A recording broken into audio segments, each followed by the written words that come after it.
Spiritual authority is not the same as spiritual authoritarianism.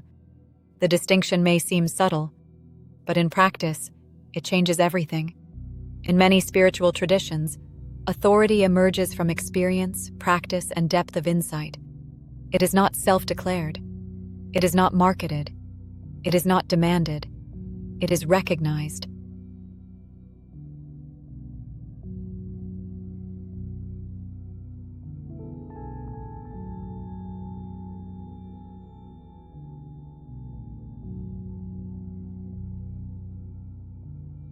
True authority does not silence others. It strengthens them. It does not create dependency. It encourages autonomy. But where influence exists, the risk of distortion follows. Spiritual spaces operate on trust, and trust can be misused.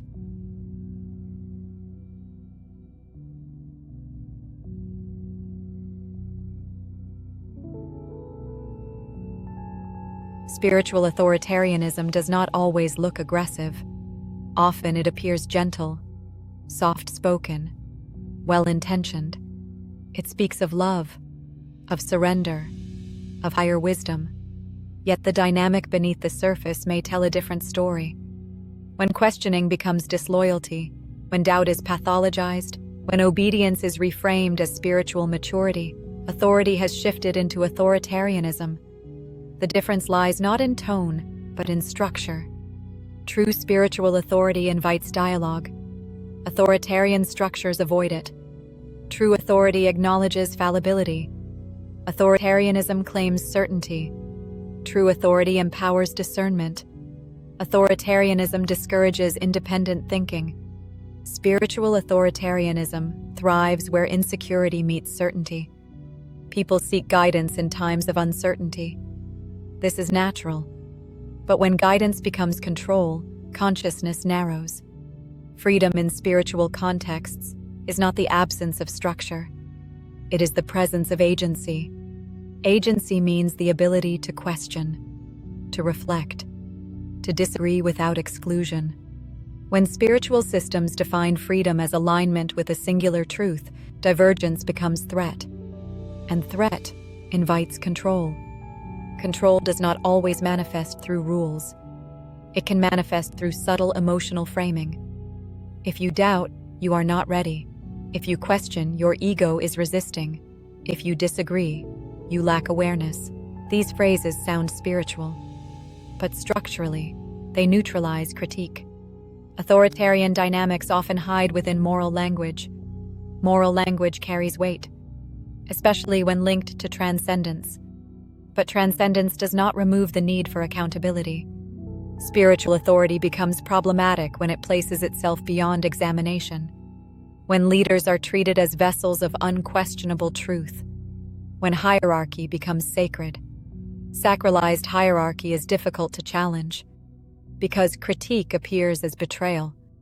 This is where manipulation becomes possible. Not always intentional, not always malicious.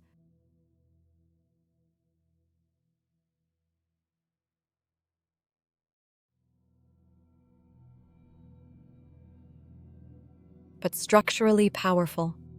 Manipulation in spiritual spaces often operates through dependency. If followers believe that their growth depends exclusively on proximity to authority, independence diminishes. Growth becomes permission-based. Consciousness becomes conditional. True authority does not demand loyalty. It invites reflection. It does not create fear of exclusion. It creates confidence in self-trust. Self-trust is the foundation of freedom. Without it, spiritual communities risk replicating the same power patterns they claim to transcend. This does not mean rejecting leadership. Leadership can be constructive. Guidance can be transformative. But leadership without transparency becomes hierarchy without accountability. Spiritual authoritarianism thrives where certainty replaces inquiry, hierarchy replaces dialogue, and belonging replaces freedom. These dynamics are not always dramatic. They can unfold gradually, through normalization of deference, through subtle discouragement of critique, through collective reinforcement of obedience. Spirit Online approaches spiritual authority as a relational dynamic. Authority is not the problem. Unexamined authority is. Freedom in spiritual spaces does not mean chaos. It means shared responsibility. Shared responsibility means that insight does not silence questioning. It means influence remains open to examination. It means growth does not require submission.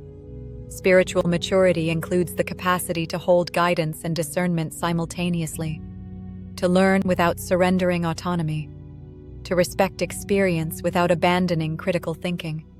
Consciousness deepens when it refuses to outsource responsibility.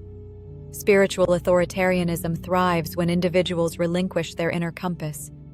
And inner compass requires cultivation. Discernment is not rebellion. It is integrity. Questioning is not disrespect. It is participation. True authority welcomes participation because it does not depend on dominance. The difference between spiritual authority and spiritual authoritarianism is not stylistic. It is structural. One empowers. The other constrains. One invites autonomy. The other demands alignment. In times where spiritual language circulates widely, distinguishing between these two becomes essential. Not to dismantle spirituality, but to protect it. Because spirituality that suppresses freedom contradicts itself, and consciousness that fears questioning remains fragile. True authority does not fear examination. It grows stronger through it. If these perspectives resonate with you, consider subscribing to this channel. Spirit Online is an independent magazine exploring consciousness, spirituality, and society with clarity and responsibility. You can find more essays, in-depth articles, and ongoing conversations at spiritonline.de. Thank you for watching.